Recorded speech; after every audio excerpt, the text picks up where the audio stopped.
BPF আঞ্চলিক দল আৰু আমাৰ UPPL আঞ্চলিক দল আৰু সেই দলখন যদি একেলগে যদি কাম কৰা হয়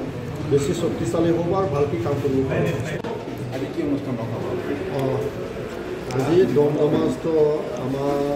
চৰণীয়া কছাৰী ডিষ্ট্ৰিক্ট ভৱন ভৱনৰ বাউণ্ডেৰী ৱাল আমাৰ ৰাজ্যসভা সাংসদ পুঁজিৰ দ্বাৰা বাউণ্ডেৰী ৱাল শুভাৰম্ভণি আমি কৰিছোঁ আৰু খুব ধুনীয়া এটা পৰিৱেশত আমি সকলোকে লগ পাইছোঁ। এই যিটো ভৱন আছে ডিষ্ট্ৰিক্ট ভৱন আছে ধুনীয়াকৈ হৈ উঠিছে সেইটো ৰক্ষণাবেক্ষণ কৰিবৰ কাৰণে এটা বাউণ্ডেৰী খুব প্ৰয়োজন আছিল আৰু আমাৰ কাকিৰাম বৰা BTC অধ্যক্ষ মহোদয়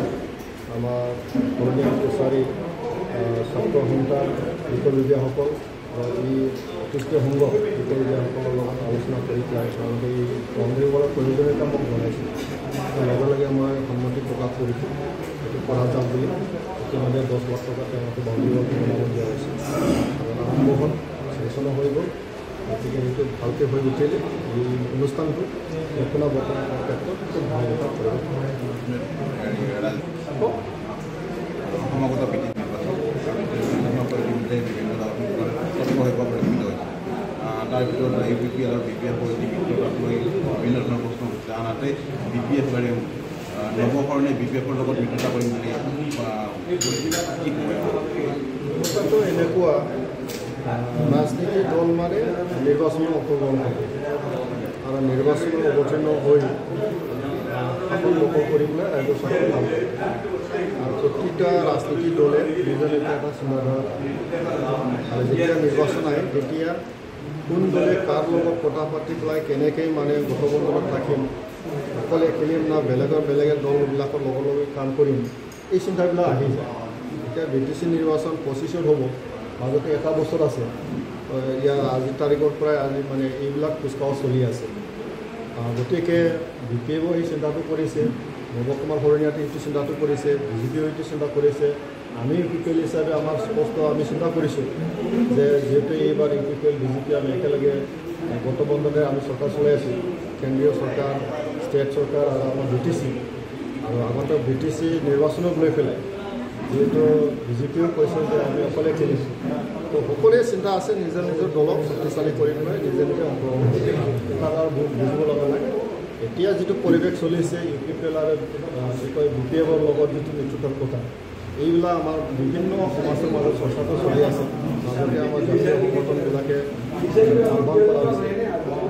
সৰু ৰাজনীতি দল আমাৰ BTCৰ স্বাৰ্থত এতিয়া কষ্ট কৰি পেলাই আমি আমাৰ মাজত শান্তি ঘূৰাই আনিব পাৰিছোঁ। উন্নয়নসকলে বিচাৰিছে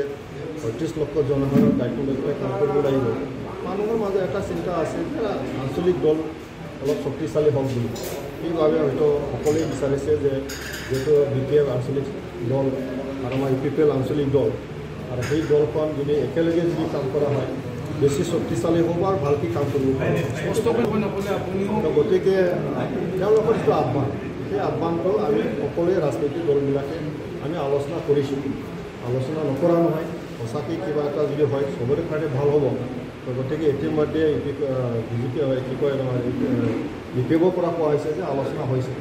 আমি কৈছোঁ আলোচনা হৈছে, দুই এটা আনুষ্ঠানিকভাৱে আলোচনাটো হৈছে কি ধৰণে কেনেকৈ হ'ব। ৰাজনীতিটো আৰু ভাঙনতাকে আৰু কি কয় এইটো মানে একত্ৰিত হোৱাৰ এটা মানে পৰিৱেশ থাকে।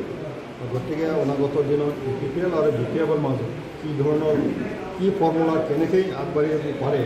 এই বিষয়ে এতিয়ালৈকে চূড়ান্ত হোৱাই নাই। আৰু এইটো যদি কৰিব লাগিলে BPFৰ পৰা UPPLৰ পৰা যিকোনো ৰাজনৈতিক দলৰ পৰা এটা ফ্লেক্সিবিলিটি থাকিব লাগিব। আজি BPFৰ পৰা আমি দেখিছোঁ যে কিছুমান তেওঁলোকৰ পৰা মানে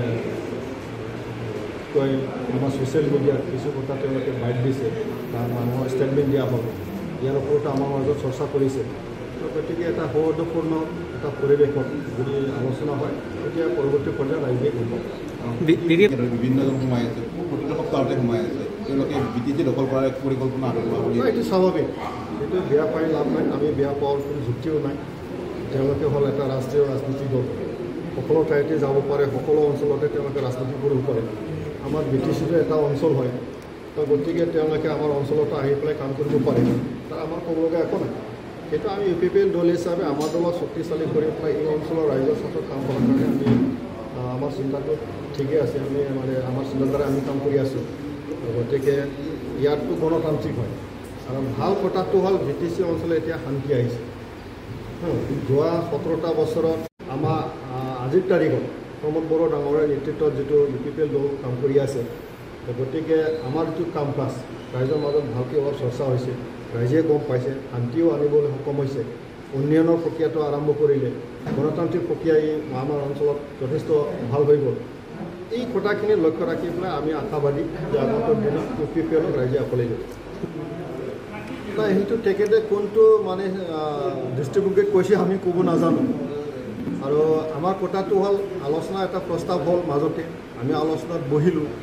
এতিয়া তেখেতৰ মনত এই কথাটো কেনেকৈ আহিছে এইটো আমি ক'ব নোৱাৰোঁ আমি সদায় পজিটিভ আমি আশাবাদী আৰু তেওঁলোকে যদি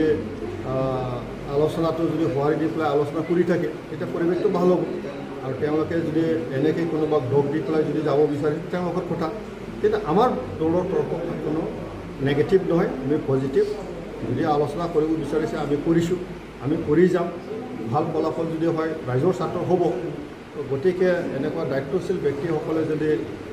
এনেকৈ বিভ্ৰান্তমূলক যদি ষ্টেটমেণ্ট দিয়ে সেইটো আমাৰ কাৰণে অলপ চাব লগা কথা কিন্তু সেই বুলি একেবাৰে নেগেটিভ বুলি আমি ভবা নাই তেখেতে কোনটো চিটুৱেশ্যন কেনেকৈ কৈছে সেইটো তেখেতে নিশ্চয় ৰাইজৰ মাজতো ক'ব বিচাৰিছে সেইটো লৈ পেলাই আমাৰ মাজত কোনো চিন্তা কৰিবলগা একো নাই আলোচনাটো আমি পৰ্যায়ক্ৰমে যেনেকৈ প্ৰয়োজন হয় সেনেকৈ আমি লৈ যাম একাংশ সংবাদ মাধ্যম ওলাইছে যে শিক্ষক লৈ এটা টনা আজৰা হ'ব BPL এতিয়াতো আলোচনাটো মানে জাষ্ট মানে আনুষ্ঠানিকভাৱে ইয়াৰ মানে ফৰ্মেলিটি নহয় জাষ্ট মানুহে কৈছে আমাৰ মাজত অলপ হাই হেল্ল' হৈ আছে এনেকুৱা এটা সময়ত যে চিটৰ কাৰণে যে কিবা এটা বিবাদ আহিব লাগে সেইটো কথাই নাহে গতিকে যেতিয়া একেবাৰে আচল অৰ্থত যদি আমি একেবাৰে বহিম তেতিয়া সেই কথাবিলাক আহিব কিন্তু আগতীয়াকৈ যদি কোনোবা যদি ভাবে মোৰ চিটটো নাথাকিব তো কথা পাতিতো লাভ নাই নহয় জানো